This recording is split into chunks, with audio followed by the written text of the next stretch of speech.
So, me and Kobe had our little run-in during the course of the year that year. It really wasn't no run-in. It was just, two competitors competing and talking trash to each other. And then I ended up getting traded to the Lakers. So that's how crazy the NBA is. Right. So I ended up walking into the weight room thinking, I didn't know what he was going to say. And he was lifting weights, with his trainer. And he was like, hey, bro, welcome to the Lakers. Like, that's what's up.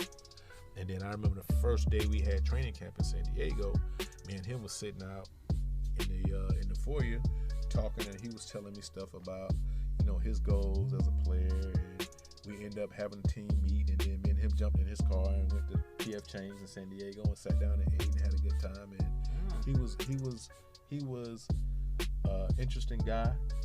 And as I got more and more in tune and got to know him more, he was a savant. A basketball player at heart, extremely intelligent individual, and a killer. He was driven by being the best, which,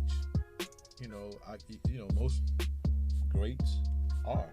Facts. So that was never in question. I think with him, you got to understand, I played with him the first year he had played without Shaq. So that was the first year without Shaq? That was the first year he had played. 05 season. Right. So that was the first year that he had played without Shaq. So I think he was learning a lot from being a guy who didn't necessarily have to say much to being that leader that he eventually became. Gotcha. So that was the Kobe that I had played with.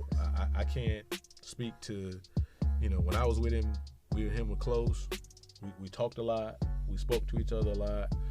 I sat in the seat in front of him. He always sat in the very back of the bus. I sat right in front of him, and we had a cool relationship. One thing that I always respected about him was if you put in the work, he respected you. Yeah.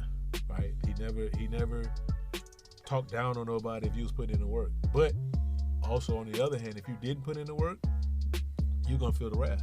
I remember playing in Memphis, and he had 50 points, and he was on a roll for 50-point games. Oh, that was one. Okay. Right. And I called him. I was like, bro, I said, bro, you on the roll? What you gonna do? He's like, if the jump shot falling, they gonna get 50 tomorrow too. You know what I'm saying? So me and him had a cool relationship, and that was my guy. Like,